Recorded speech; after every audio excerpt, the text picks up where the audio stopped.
You go in fear when you see me. Your sanity breaks thinking about me. You love me, yet I stab you when you're down. You can pray all you want. You can never stop me. I am immortal. The reason fear is in your mind. You hate me, but you love me. You will die without me, and you'll die with me. Do you truly know your greatest enemy? I could tell you who I am, but I want to mess with you first. It's fun. I love the sick pleasure of watching you. I might be stalking you right now. Can you truly know? Maybe you do know, but your mind won't let you know.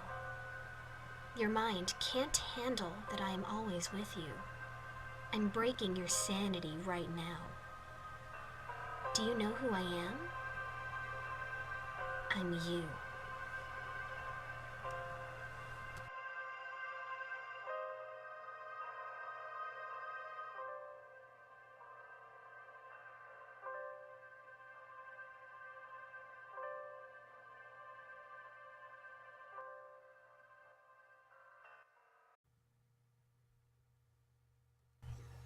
You know how some people have birthmarks?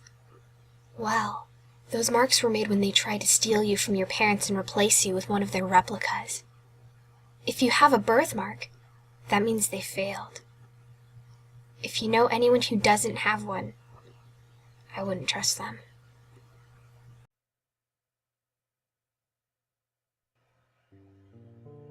When you are admitted to a hospital, they place on your wrist a white wristband with your name on it. But there are other different colored wristbands which symbolize other things. The red wristbands are placed on dead people. There was one surgeon who worked on night shift in a school hospital. He had just finished an operation and was on his way down to the basement. He entered the elevator and there was just one other person there. He casually chatted with the woman while the elevator descended. When the elevator door opened, another woman was about to enter when the doctor slammed the close button and punched the button onto the highest floor. Surprised, the woman reprimanded the doctor for being rude and asked why he did not let the other woman in.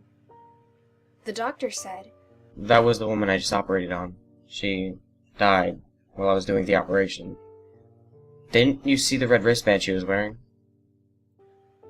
The woman smiled, raised her arm, and said, something like this. "Mom," said the little girl, rubbing her eyes. She stood in the door opening to her mother's room. "Mom, the Easter Bunny is eating my candy," she said.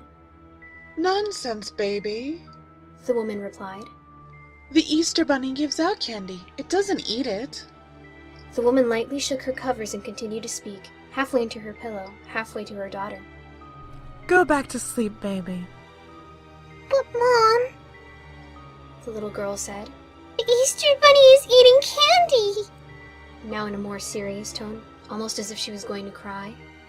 Her mother sat up and opened her arms.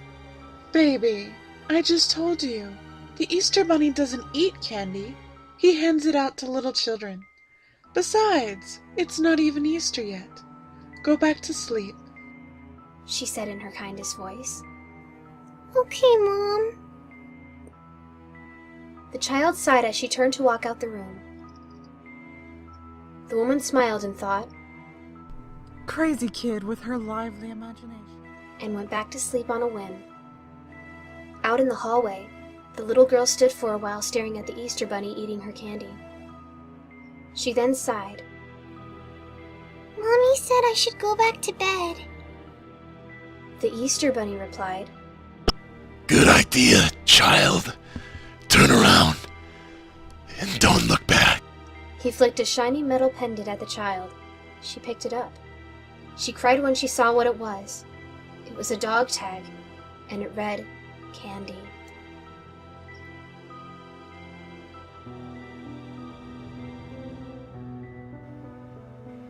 Ugh, really? I push my car with all my strength to the side of the road. I go out the car to look in the trunk and see if I have any more gas. I chuckle. The one day I don't have gas is the day I'm 200 miles away from home and lost on an empty highway. This is... figures. I think to myself. I grab the empty container that was supposed to have gas in it, close the trunk, and start walking. This wouldn't have been a problem if I just brought the map. Would have been to the hotel by now if I just brought the map. I thought to myself. After an hour of walking, I find an exit to the city. So at least I'm in West Virginia. I'm in the state I'm supposed to be in. At least I get that. I look at the name of the city and start to follow the exit inside. It's dark. So dark. Well, what can I expect? It's 12:30 a.m. But there was something weird about this darkness. I felt like I was being watched. Or followed. The feeling will pass, I thought to myself. Just enter the town, get to the nearest gas station, fill up the gas container, and just get back in the car and drive to Bluefield. Seemed like a good enough plan. At the moment, it seemed like a good plan and nothing could possibly get much worse. Just get the gas and leave, I thought to myself as I entered the mysterious town named Silent Hill. How curious.